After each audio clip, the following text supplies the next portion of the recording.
ನಾವು ಎಲ್ಲೇ ಹೋದರೂ ಸನಾತನ ಧರ್ಮದ ಬಗ್ಗೆ ಹೆಚ್ಚಾಗಿ ಕೇಳಿಬರುವ, ಕೆಲವೊಮ್ಮೆ ತೀವ್ರ ಗೊಂದಲದಿಂದ, ಇನ್ನು ಕೆಲವೊಮ್ಮೆ ಅಣಕದಿಂದಲೂ ಎದುರಾಗುವ ಬಹುದೊಡ್ಡ ಪ್ರಶ್ನೆ ಇದು. ಹಿಂದೂಗಳು ನಿಜವಾಗಿಯೂ 33 ಕೋಟಿ ದೇವರುಗಳನ್ನು ನಂಬುತ್ತಾರಾ ಅಂತ.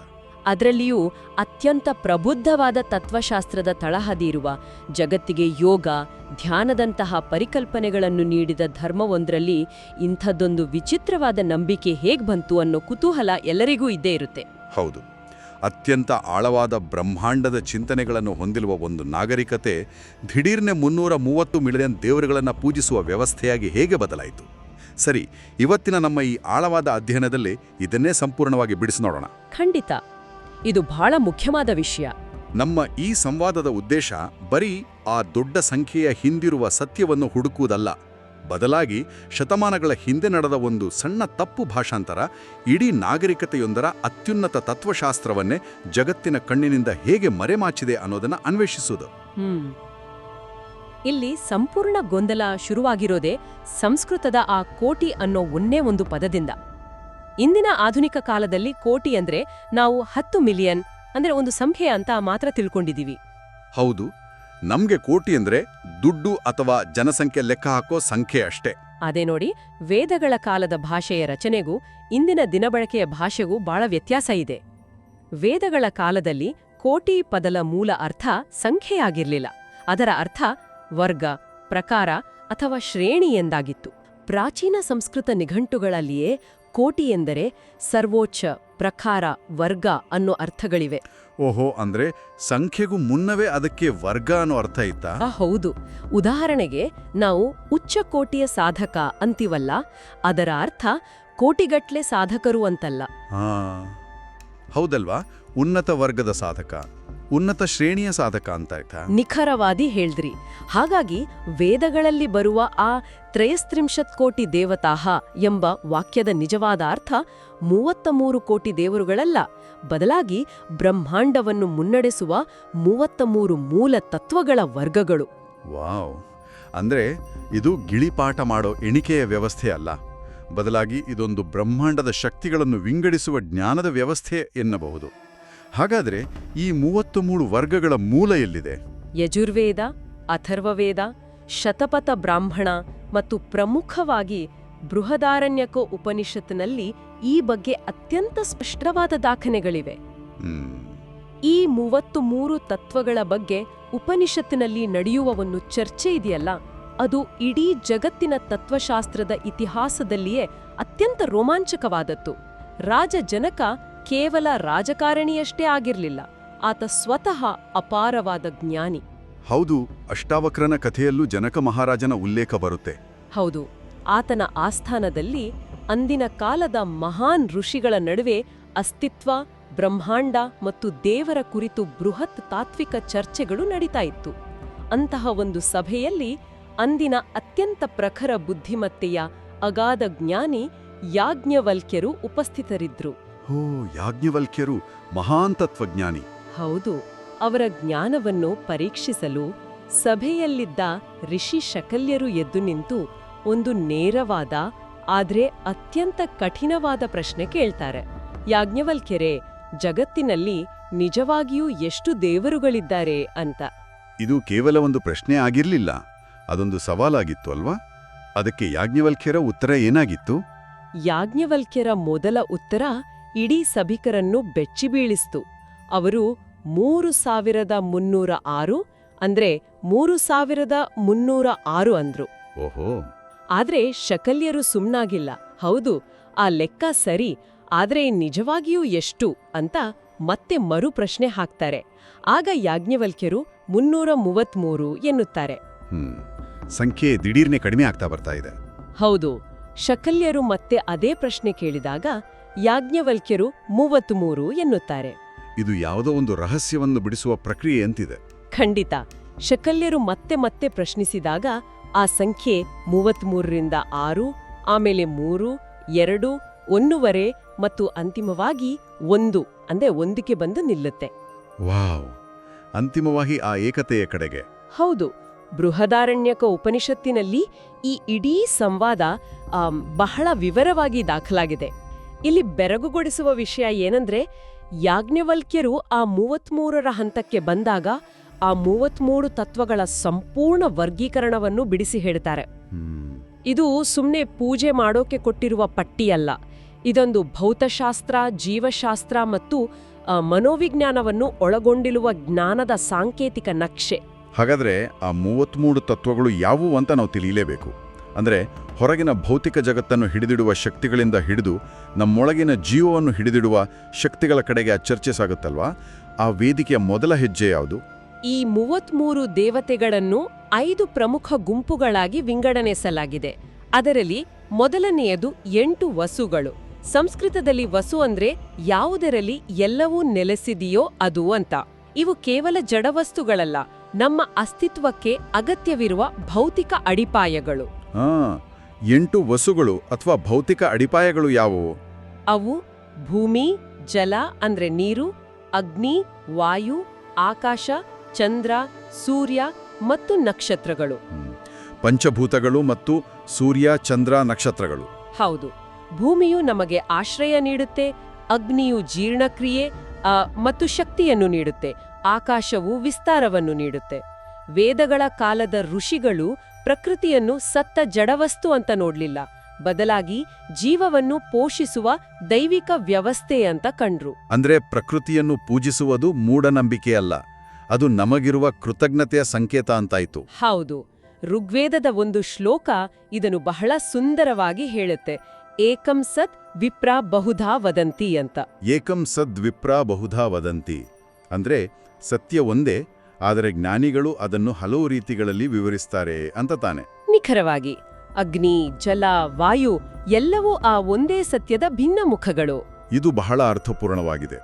ಈ ಭೌತಿಕ ಜಗತ್ತಿನ 8 ವಸುಗಳ ನಂತರ ಕಥೆ ನಮ್ಮ ದೇಹದ ಒಳಗಡೆ ಸಾಗುತ್ತೆ. ಮುಂದಿನ ಗುಂಪು 11 ರುದ್ರರು. ಹೌದು. ಇಲ್ಲಿಯೇ ಇದು ನಿಜಕ್ಕೂ ಕುತೂಹಲಕಾರಿಯಾಗುವುದು. ಈ 11 ರುದ್ರರು ಯಾರು? ಅವರನ್ನ ರುದ್ರರು ಅಂತ ಯಾಕೆ ಕರೀತಾರೆ? ರುದ್ರರು ಅಂದ್ರೆ ಆಕಾಶದಲ್ಲಿ ಎಲ್ಲೋ ಕುಳಿತಿರುವ ಅದೃಶ್ಯ ಶಕ್ತಿಗಳಲ್ಲ, ಅವು ನಮ್ಮ ಶರೀರದ ಒಳಗಿರುವ ಜೀವಶಕ್ತಿಗಳು. ಉಪನಿಷತ್ತಿನ ಪ್ರಕಾರ ನಮ್ಮ ದೇಹದಲ್ಲಿರುವ 10 ಪ್ರಾಣಶಕ್ತಿಗಳು ಅಂದ್ರೆ ಜೀವಕೋಶಗಳ ಕಾರ್ಯಗಳು ಮತ್ತು 1 ಮನಸ್ಸು ಸೇರಿ 11 ರುದ್ರರಾಗ್ತಾರೆ. 10 ಪ್ರಾಣಗಳು ಮತ್ತು 1 ಮನಸ್ಸು. ಯೋಗ ವಿಜ್ಞಾನದಲ್ಲಿ ಈ 10 ಪ್ರಾಣಗಳನ್ನು ಬಹಳ ವಿವರವಾಗಿ ಹೇಳಲಾಗಿದೆ ಅಲ್ವಾ? ಹೌದು. 5 ಮುಖ್ಯ ಪ್ರಾಣಗಳು ಮತ್ತು 5 ಉಪಪ್ರಾಣಗಳಿವೆ. ಮುಖ್ಯ ಪ್ರಾಣಗಳು ಯಾವುವು ಅಂದ್ರೆ ಪ್ರಾಣ, ಇದು ಒಳಹೋಗುವ ಉಸಿರಾಟ ಮತ್ತು ಹೃದಯದ ಬಡಿತವನ್ನು ನೋಡಿಕೊಳ್ಳುತ್ತೆ. ಓಕೆ. ಎಂತ ರಕ್ತ ಸಂಚಾರ. ಉದಾನ ಅಂದ್ರೆ ಮಾತು ಮತ್ತು ಮೇಲ್ಮುಖ ಚಲನೆ. ಕೊನೆಯದಾಗಿ ಸಮಾನ, ನಾವು ತಿಂದ ಆಹಾರವನ್ನು ಪಚನ ಮಾಡುವ ಜೀರ್ಣಕ್ರಿಯೆ. ಇವೆಲ್ಲ ಜೀವದ ಉಳಿವಿಗಾಗಿ ನಿರಂತರವಾಗಿ ನಡೆಯುವ ಪ್ರಕ್ರಿಯೆಗಳು. ಇನ್ನು 5 ಉಪಪ್ರಾಣಗಳು ಯಾವುವು? 5 ಉಪಪ್ರಾಣಗಳು ಅಂದ್ರೆ ನಾಗ ಅಂದ್ರೆ ತೇಗು, ಕೂರ್ಮ ಅಂದ್ರೆ ಕಣ್ಣು ಮಿಟುಕಿಸುವುದು, ಕ್ರಿಕರ. ಒಂದು ನಿಮಿಷ. ಕಣ್ಣು ಮಿಟುಕಿಸುವುದಕ್ಕೂ ಒಂದು ಪ್ರತ್ಯೇಕ ಪ್ರಾಣಶಕ್ತಿ ಇದೆಯಾ? ಕೂರ್ಮ ಅನ್ನೋ ಹೆಸರಿನಲ್ಲಿ ಬರೀ ಕಣ್ಣು ಮಿಟುಕಿಸುವ ಕ್ರಿಯೆಯನ್ನು ದೈವಿಕ ಶಕ್ತಿ ಅನ್ನೋದು ಸ್ವಲ್ಪ ಅತಿಯಾದ ವಿಶ್ಲೇಷಣೆ ಅನ್ಸಲ್ವಾ? ಮೇಲ್ನೋಟಕ್ಕೆ ಹಾಗೆ ಅನ್ಸ್ಬೋದು, ಖಂಡಿತ. ಆದ್ರೆ ಸ್ವಲ್ಪ ಆಳವಾದ ಯೋಚನೆ ಮಾಡಿ. ನಮ್ಮ ಕಣ್ಣುಗಳು ನಿರಂತರವಾಗಿ ಒಣಗದೆ ಧೂಳಿನಿಂದ ರಕ್ಷಿಸಲ್ಪಡಲು ಆ ಕೂರ್ಮ ಶಕ್ತಿ ಬೇಕೇ ಬೇಕು. ಜೀರ್ಣಕ್ರಿಯೆ ಅಂದ್ರೆ ಆ ಸಮಾನ ಪ್ರಾಣ ನಿಂತೋದ್ರೆ ನಮ್ಮ ಜೀವಕೋಶಗಳಿಗೆ ಶಕ್ತಿ ಸಿಗೋದಿಲ್ಲ. ಅಂದ್ರೆ ಇವೆಲ್ಲವೂ ಸೂಕ್ಷ್ಮವಾದ ಆದರೂ ಪ್ರಾಣ ಉಳಿಸುವ ಕೆಲಸಗಳು. ಹೌದು. ಈ ಪ್ರತಿಯೊಂದು ಸೂಕ್ಷ್ಮ ಕ್ರಿಯೆಯೂ ನಮ್ಮನ್ನು ಜೀವಂತವಾಗಿರಿಸುವ ಒಂದು ಪವಾಡ. ಈ ಶಕ್ತಿಗಳು ನಮ್ಮ ದೇಹದಲ್ಲಿ ಸರಿಯಾಗಿ ಕೆಲಸ ಮಾಡಿದಾಗ ಮಾತ್ರ ನಾವು ಆರೋಗ್ಯವಾಗಿರ್ತೀವಿ. ಇವು ದುರ್ಬಲವಾದಾಗ ರೋಗಗಳು ಬರ್ತವೆ. ವಾವ್! ಅಂದ್ರೆ ವೈದಿಕ ಜ್ಞಾನ ಕೇವಲ ಆಕಾಶದಲ್ಲಿರುವ ದೇವರನ್ನಲ್ಲ, ನಮ್ಮ ಶರೀರದ ವಿಜ್ಞಾನವನ್ನ ಅಂದ್ರೆ ಆ ಫಿಸಿಯಾಲಜಿಯನ್ನ ದೈವಿಕ ಅಂತ ಕಂಡಿದೆ ಅನ್ನೋದು ನಿಜಕ್ಕೂ ಬೆರಗುಗೊಳಿಸುತ್ತೆ. ಹೌದು. ಆದರೆ ಇವುಗಳನ್ನು ರುದ್ರ ಅಂತ ಯಾಕೆ ಕರೀತಾರೆ? ಆ ಹೆಸರಿನ ಹಿಂದಿನ ಅರ್ಥ ಏನು? ಇದು ಬಹಳ ಸೊಗಸಾದ ಪ್ರಶ್ನೆ. ಮನುಷ್ಯನಿಗೆ ಸಾವು ಬಂದಾಗ ಈ 11 ಶಕ್ತಿಗಳು ಒಂದೊಂದಾಗಿ ನಮ್ಮ ದೇಹವನ್ನು ಬಿಟ್ಟು ಹೋಗ್ತವೆ. ಉಸಿರಾಟ ನಿಲ್ಲುತ್ತೆ, ಜೀರ್ಣಕ್ರಿಯೆ ನಿಲ್ಲುತ್ತೆ, ಮನಸ್ಸು ಸ್ತಬ್ಧವಾಗುತ್ತೆ. ಜೀವ ಹೋಗುವ ಪ್ರಕ್ರಿಯೆ. ಹೌದು. ಈ ಶಕ್ತಿಗಳು ದೇಹವನ್ನು ಬಿಟ್ಟು ಹೋದಾಗ ಮೃತನ ಸಂಬಂಧಿಕರು, ಮನುಷ್ಯರು ಅಳುತ್ತಾರೆ ಅಥವಾ ರುದನ ಮಾಡ್ತಾರೆ. ಹಾಗಾಗಿ ಕಣ್ಣೀರು ತರಿಸುವ ಈ ನಿರ್ಗಮನದ ಕಾರಣದಿಂದ ಈ ಶಕ್ತಿಗಳನ್ನು ರುದ್ರ ಅಂದ್ರೆ ಅಳಿಸುವವನು ಅಂತ ಕರೆಯಲಾಗುತ್ತೆ. ಎಂಥ ಕಲ್ಪನೆ ಅಲ್ವಾ. ನಮ್ಮ ಉಸಿರು ಕೂಡ ದೈವಿಕ. ಸೂರ್ಯ ಪವಿತ್ರ, ಯಾಕೆಂದ್ರೆ ಅದು ಶಕ್ತಿ ನೀಡುತ್ತೆ. ನೀರು ಪವಿತ್ರ, ಯಾಕೆಂದ್ರೆ ಅದು ಜೀವ ಪೋಷಿಸುತ್ತೆ. ಖಂಡಿತ. ಜೀರ್ಣಕ್ರಿಯೆ ಪವಿತ್ರ, ಯಾಕೆಂದ್ರೆ ಅದು ದೇಹವನ್ನು ಉಳಿಸುತ್ತೆ. ಸನಾತನ ಧರ್ಮದಲ್ಲಿ ದೈವತ್ವ ಅಂದ್ರೆ ಕೇವಲ ಒಬ್ಬ ವ್ಯಕ್ತಿಯಲ್ಲ, ಅದೊಂದು ಜೀವಪೋಷಕ ಕಾರ್ಯ, ಒಂದು ಫಂಕ್ಷನ್ ಅಲ್ವಾ. ಎಕ್ಸಾಕ್ಟ್ಲಿ. ಸರಿ, ಈಗ 8 ವಸುಗಳು ಅಂದ್ರೆ ಭೌತಿಕ ಜಗತ್ತು ಮತ್ತು 11 ರುದ್ರರ ಅಂದ್ರೆ ಜೀವಶಕ್ತಿ ಬಗ್ಗೆ ತಿಳಿದೆವು. ಅಂದ್ರೆ ಒಟ್ಟು 19 ಆದ್ವು. ಹೌದು. ಆದರೆ ಭೌತಿಕ ವಸ್ತುಗಳು ಮತ್ತು ಜೀವಶಕ್ತಿ ಎರಡೂ ಇದ್ರೂ ಅವೆರಡನ್ನೂ ನಿಯಂತ್ರಿಸುವ, ಯಾರಿಗೂ ಮಣಿಯದ, ಎಲ್ಲರನ್ನೂ ಸಮಾನವಾಗಿ ಆಳುವ ಒಂದು ಭೀಕರ ಅತೀಂದ್ರಿಯ ಶಕ್ತಿ ಇದೆಯಲ್ವೇ, ಅದೇ ಕಾಲ ಅಥವಾ ಟೈಮ್. ಮುಂದಿನ ವರ್ಗ ಇದೇ ಕಾಲಕ್ಕೆ ಸಂಬಂಧಿಸಿತು. ಹೌದು, ಕಾಲವೇ ಅಂತಿಮ ಆಡಳಿತಗಾರ. ಹಾಗಾದ್ರೆ ಆ ಮುಂದಿನ ವರ್ಗ ಯಾವುದು? ಮುಂದಿನ ಗುಂಪು 12 ಆದಿತ್ಯರು. ಇವರು ಬೇರೆ ಯಾರೂ ಅಲ್ಲ, ಕಾಲದ 12 ತಿಂಗಳುಗಳು. ಪ್ರತಿಯೊಂದು ವಸ್ತುವು ಕಾಲದ ಒಳಗೆ ಹುಟ್ಟುತ್ತೆ, ಬೆಳೆಯುತ್ತೆ, ರೂಪಾಂತರಗೊಳ್ಳುತ್ತೆ ಮತ್ತು ಅಂತಿಮವಾಗಿ ನಾಶವಾಗುತ್ತೆ. ಕಾಲದಿಂದ ಯಾರೂ ತಪ್ಪಿಸ್ಕೊಳ್ಳೋಕ್ಕಾಗಲ್ಲ. ಖಂಡಿತ ಇಲ್ಲ. ವಿಷ್ಣು ಪುರಾಣ ಮತ್ತು ಭಗವದ್ಗೀತೆಯಲ್ಲಿ ಒಂದು ಗಂಭೀರವಾದ ಶ್ಲೋಕವಿದೆ, ಕಾಲೋಸ್ಮಿ ಲೋಕಕ್ಷಯಕೃತ್ ಪ್ರವೃದ್ಧ ಅಂತ. ಕಾಲೋಸ್ಮಿ ಲೋಕಕ್ಷಯಕೃತ್ ಪ್ರವೃದ್ಧರ ಅಂದ್ರೆ ನಾನೇ ಕಾಲ, ಜಗತ್ತನ್ನು ಪರಿವರ್ತಿಸುವ ಮತ್ತು ಲಯ ಮಾಡುವ ಮಹಾಶಕ್ತಿ ಅಂತ. ಹೌದು. ಇದು ಇಂದಿನ ನಮ್ಮ ಜೀವನ ಶೈಲಿಗೆ ಎಷ್ಟು ಹತ್ತಿರವಾಗಿದೆ ನೋಡಿ.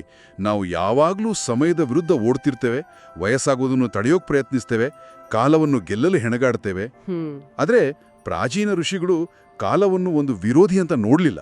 ಬದಲಾಗಿ ಅದನ್ನು ಬ್ರಹ್ಮಾಂಡದ ಒಂದು ನಿಯಮ, ದೈವಿಕ ಶಕ್ತಿ ಅಂತ ಒಪ್ಕೊಂಡು ಕಾಲದ ಚಕ್ರಕ್ಕೆ ಶರಣಾಗುವುದನ್ನು ಕಲಿಸಿದರು. ಹೌದು, ಕಾಲದ ಎದುರು ನಾವೆಲ್ಲ ಕೇವಲ ಪ್ರೇಕ್ಷಕರು ಅಷ್ಟೇ.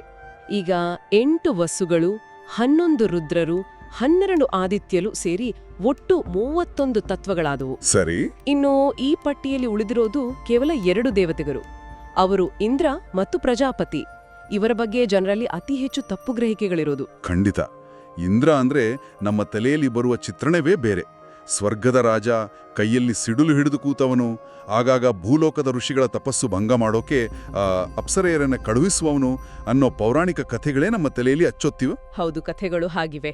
ಇಂದ್ರನನ್ನು ಒಂದು ತತ್ವ ಅಂತ ಕರೆಯೋದು ಹೇಗೆ ನೋಡಿ, ಪುರಾಣಗಳಲ್ಲಿ ಜನಸಾಮಾನ್ಯರಿಗೆ ಅರ್ಥವಾಗಲು ಆತನನ್ನು ಕಥೆಯ ಒಂದು ಪಾತ್ರವಾಗಿ ಚಿತ್ರಿಸಲಾಗಿದೆ. ಆದರೆ ವೇದಗಳ ಮೂಲ ಅರ್ಥದಲ್ಲಿ ಇಂದ್ರನು ಸಂಘಟಿತ ಶಕ್ತಿ ಅಥವಾ ಆರ್ಗನೈಸ್ಡ್ ಎನರ್ಜಿಯ ಸಂಕೇತ. ಓಹೋ, ಸಂಘಟಿತ ಶಕ್ತಿ. ಹೌದು. ವಾತಾವರಣದಲ್ಲಿ ಸಿಡಿಲು, ಗುಡುಗು, ಬಿರುಗಾಳಿ ಇವೆಲ್ಲವೂ ಪ್ರಚಂಡ ಶಕ್ತಿಗಳು. ಆ ಶಕ್ತಿಯೂ ನಿಯಂತ್ರಣ ತಪ್ಪಿದ್ರೆ ವಿನಾಶ ಖಂಡಿತ. ಆದರೆ ಆ ಶಕ್ತಿ ನಿಯಂತ್ರಿತವಾಗಿ, ಸಂಘಟಿತವಾಗಿ ಮಳೆಯ ರೂಪದಲ್ಲಿ ಸುರಿದಾಗ ಅದು ಜಗತ್ತಿಗೆ ಕಲ್ಯಾಣ ಮಾಡುತ್ತೆ. ಶಕ್ತಿಯನ್ನು ಜವಾಬ್ದಾರಿಯುತವಾಗಿ ಬಳಸಿ ಪ್ರಪಂಚವನ್ನು ಪೋಷಿಸುವುದನ್ನೇ ಇಂದ್ರ ತತ್ವ ಪ್ರತಿನಿಧಿಸೋದು. ಅಂದ್ರೆ ಶಕ್ತಿಯ ನಿರ್ವಹಣೆ ಅಥವಾ ಎನರ್ಜಿ ಮ್ಯಾನೇಜ್ಮೆಂಟ್ ಇಂದ್ರನ ತತ್ವ. ವಾವ್. ಹಾಗಾದ್ರೆ ಕೊನೆಯ ತತ್ವ ಪ್ರಜಾಪತಿಯ ಅರ್ಥವೇನು? ಪ್ರಜಾಪತಿಯು ಯಜ್ಞ ಅಥವಾ ಪರಸ್ಪರ ತ್ಯಾಗ ಮತ್ತು ಸಹಕಾರದ ಸಂಕೇತ. ಯಜ್ಞ ಎಂದರೆ ನಾವು ಸಾಮಾನ್ಯವಾಗಿ ಅಂದುಕೊಳ್ಳುವ ಹಾಗೆ ಕೇವಲ ಬೆಂಕಿಗೆ ತುಪ್ಪ ಸುರಿಯೋದಲ್ಲ. ಮತ್ತೆ ಅದೊಂದು ಪರಸ್ಪರ ಕೊಡುಕೊಳ್ಳುವಿಕೆ, ಅಂದ್ರೆ ಕಾಂಟ್ರಿಬ್ಯೂಷನ್. ತೈತ್ತಿರಿಯ ಬ್ರಾಹ್ಮಣದಲ್ಲಿ ಹೇಳಿರುವ ಹಾಗೆ ಯಜ್ಞೋ ವೈ ವಿಶ್ವಸ್ಯ ನಾಭೀಹ ಅಂತ. ಅಂದ್ರೆ ಯಜ್ಞವೇ ಜಗತ್ತನ್ನು ಕಾಯ್ದುಕೊಳ್ಳುವ ಕೇಂದ್ರ ಬಿಂದು ಅಂತ. ಖಂಡಿತ. ಇದು ಒಂಥರ ವ್ಯವಸ್ಥೆ. ಅಂದ್ರೆ ನಮ್ಮ ಇಕೋಸಿಸ್ಟಮ್ ಹೇಗೆ ಪರಸ್ಪರ ಕೊಡುಕೊಳ್ಳುವಿಕೆಯಿಂದ ನಡೆಯುತ್ತದೆಯೋ ಹಾಗೆ ಅಲ್ವಾ. ಮರಗಳು ಪ್ರಾಣಿಗಳಿಗೆ ಆಕ್ಸಿಜನ್ ಮತ್ತು ಆಹಾರ ಕೊಡ್ತವೆ, ಪ್ರಾಣಿಗಳು ಪರಿಸರವನ್ನು ಕಾಯ್ದುಕೊಳ್ತವೆ. ಹೌದು. ಮಳೆ ನಮಗೆ ನೀರು ಕೊಡುತ್ತೆ. ನಾವು ಪ್ರತ್ಯಾಗಿ ಪ್ರಕೃತಿಯನ್ನು ರಕ್ಷಿಸಬೇಕು. ಯಾರೂ ಇಲ್ಲಿ ಸ್ವಾರ್ಥಕ್ಕಾಗಿ ಬದುಕುವಂತಿಲ್ಲ. ಪ್ರತಿಯೊಬ್ಬರ ಕೊಡುಗೆಯಿಂದ ಜಗತ್ತು ನಡೀತಾ ಇದೆ. ಈ ಬೃಹತ್ ಜಾಲವನ್ನೇ ಅವರು ಪ್ರಜಾಪತಿ ತತ್ವ ಎಂದಿದ್ದು. ಸಂಪೂರ್ಣವಾಗಿ ಸರಿ. ಹೀಗೆ 8 ವಸುಗಳು ಅಂದ್ರೆ ಭೌತಿಕ ಪ್ರಕೃತಿ, 11 ರುದ್ರರು ಅಂದ್ರೆ ಆಂತರಿಕ ಜೀವಶಕ್ತಿ, 12 ಆದಿತ್ಯರು ಅಂದ್ರೆ ಕಾಲದ ಚಕ್ರ, ಇಂದ್ರ ಅಂದ್ರೆ ಸಂಘಟಿತ ಶಕ್ತಿ ಮತ್ತು ಪ್ರಜಾಪತಿ ಅಂದ್ರೆ ಸಹಕಾರ ಮತ್ತು ಯಜ್ಞ. ಎಕ್ಸಾಕ್ಟ್ಲಿ.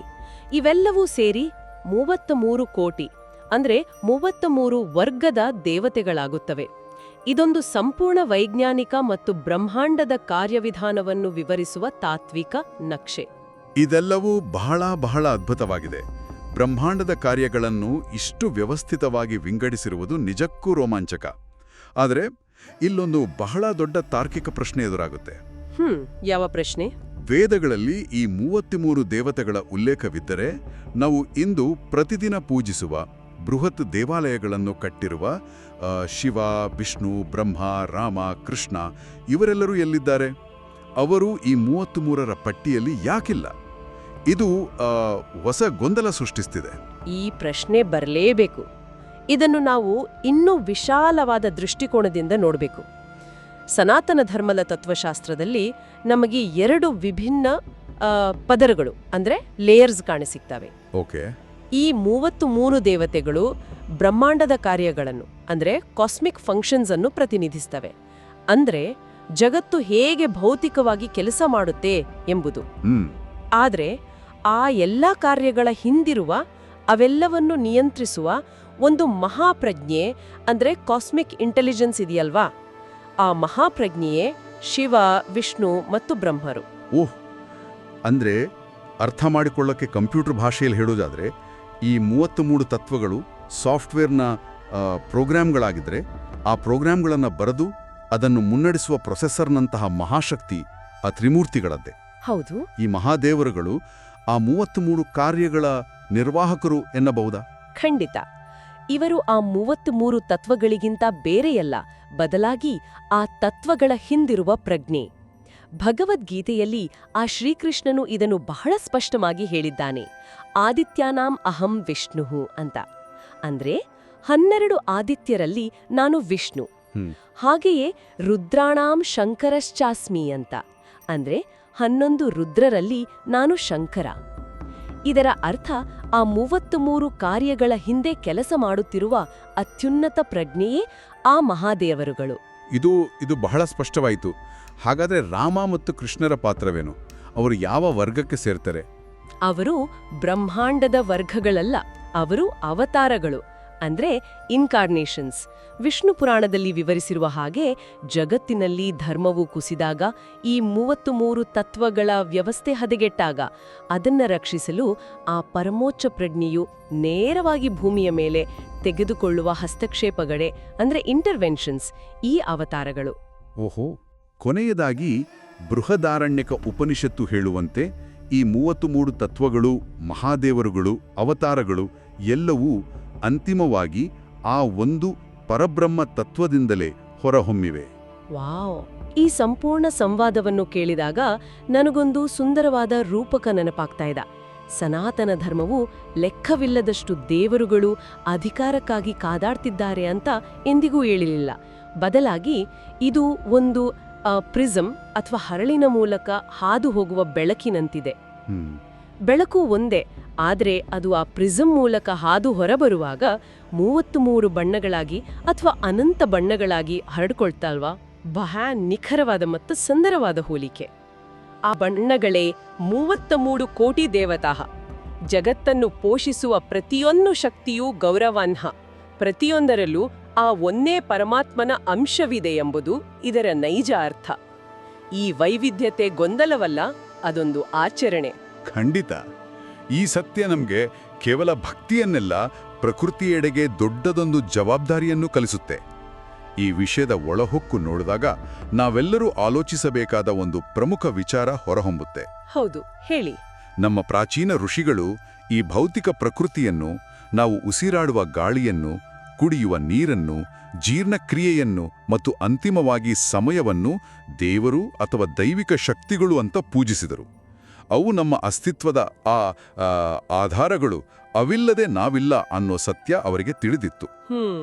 ಹಾಗಾದರೆ ಒಂದು ಕ್ಷಣ ಸುಮ್ಮನೆ ಯೋಚನೆ ಮಾಡಿ. ಇಂದು ನಾವು ಮಾಡ್ತಿರೋ ವಿಪರೀತ ಪರಿಸರ ಮಾಲಿನ್ಯ, ಜೀವಸೆಲೆಯಾದ ನದಿಗಳ ಕಲುಷಿತಗೊಳಿಸುವಿಕೆ, ಸ್ವಾರ್ಥಕ್ಕಾಗಿ ಅರಣ್ಯನಾಶ ಅಥವಾ ನಮ್ಮದೇ ದೇಹದ ಆರೋಗ್ಯದ ಒಳಗಿನ ರುದ್ರರ ನಿರ್ಲಕ್ಷ್ಯವು ಕೇವಲ ಭೌತಿಕ ತಪ್ಪುಗಳಷ್ಟೇ ಅಲ್ವಾ? ಅಲ್ವಾ? ಖಂಡಿತ ಅಲ್ಲ. ಅದು ನಿಜವಾದ ಅರ್ಥದಲ್ಲಿ ದೈವ ನಿಂದನೆ. ನಮ್ಮ ಸುತ್ತಲಿನ ಈ 33 ಜೀವಪೋಷಕ ಶಕ್ತಿಗಳನ್ನು ನಾವು ನಿಜಕ್ಕೂ ಗೌರವಿಸ್ತಿದ್ದೇವಾ? ನಾವು ಪೂಜಿಸುವ ದೇವರು ಆಕಾಶದಲ್ಲಿ ಎಲ್ಲೋ ದೂರದಲ್ಲಿಲ್ಲ. ಬದಲಾಗಿ ನಾವು ಸೇವಿಸುವ ನೀರಿನಲ್ಲಿ, ಉಸಿರಾಡುವ ಗಾಳಿಯಲ್ಲಿ ಮತ್ತು ನಮ್ಮ ಅಸ್ತಿತ್ವದಲ್ಲೇ ಇದ್ದಾನೆ ಅನ್ನೋದನ್ನು ನಾವು ಮರೆತಿದ್ದೇವಾ? ಆಲೋಚಿಸಿ. ಪ್ರಾಜೆಕ್ಟ್ ಸನಾತನ ನಿಮ್ಮ ಆಧ್ಯಾತ್ಮಿಕ ಅಗತ್ಯಗಳು, ಜ್ಞಾನ ಮತ್ತು ಪವಿತ್ರ ಸಾಧನಗಳಿಗೆ ಒಂದೇ ನಂಬಿಕೆಯ ತಾಣ. ಪ್ರಾಜೆಕ್ಟ್ ಸನಾತನದಲ್ಲಿ ನಾವು ಪ್ರಾಚೀನ ಶಾಸ್ತ್ರಗಳನ್ನು ಅಧ್ಯಯನ ಮಾಡಿ ಊಹೆಗಳಿಗೆಲ್ಲದೆ ಸಂಪ್ರದಾಯದಲ್ಲಿ ಆಧಾರಿತ ಯಥಾರ್ಥ ಆಧ್ಯಾತ್ಮಿಕ ಪರಿಹಾರಗಳನ್ನು ನಿಮ್ಮ ಮುಂದೆ ತರುತ್ತೇವೆ.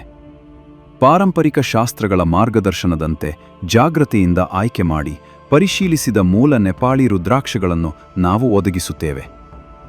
ಆರೋಗ್ಯ, ಸ್ಥಿರತೆ, ಏಕಾಗ್ರತೆ, ರಕ್ಷಣೆ ಮತ್ತು ವಿಕಾಸದಂತಹ ನಿರ್ದಿಷ್ಟ ಜೀವನ ಉದ್ದೇಶಗಳಿಗೆ ರುದ್ರಾಕ್ಷ ಸಂಯೋಜನೆಗಳನ್ನು ವಿನ್ಯಾಸಗೊಳಿಸಲಾಗುತ್ತದೆ. ನಿಮ್ಮ ರಾಶಿ, ನಕ್ಷತ್ರ ಮತ್ತು ಇಷ್ಟ ದೇವತೆಯ ಆಧಾರದಲ್ಲಿ ವೇದಿಕ ಕ್ರಮಕ್ಕೆ ಅನುಗುಣವಾಗಿ ರುದ್ರಾಕ್ಷ ಆಯ್ಕೆಗೆ ನಾವು ಮಾರ್ಗದರ್ಶನ ನೀಡುತ್ತೇವೆ. ರುದ್ರಾಕ್ಷ ಮಾತ್ರವಲ್ಲದೆ ನಿತ್ಯ ಪೂಜೆ ಮತ್ತು ಆಧ್ಯಾತ್ಮಿಕ ಸಮತೋಲನಕ್ಕಾಗಿ ಸ್ಫಟಿಕ ಮತ್ತು ಮರಕತ ಶಿವಲಿಂಗಗಳನ್ನು ಸಹ ನಾವು ಒದಗಿಸುತ್ತೇವೆ. ನಮ್ಮ ಈ ಸೇವೆ ವ್ಯಾಪಾರ ಮಾತ್ರವಲ್ಲ, ಇದು ಭಕ್ತಿ, ನಿಷ್ಠೆ ಮತ್ತು ಜವಾಬ್ದಾರಿಯೊಂದಿಗೆ ನೀಡುವ ಜಾಗೃತ ಮಾರ್ಗದರ್ಶನ. ಇಂದೇ ನಮ್ಮ ಪ್ರಾಜೆಕ್ಟ್ ಸನಾತನ ವೆಬ್ಸೈಟ್ಗೆ ಭೇಟಿ ನೀಡಿ. ನಿಮ್ಮ ಆಧ್ಯಾತ್ಮಿಕ ಪ್ರಯಾಣಕ್ಕೆ ನಾವು ಜೊತೆಗಿರುತ್ತೇವೆ.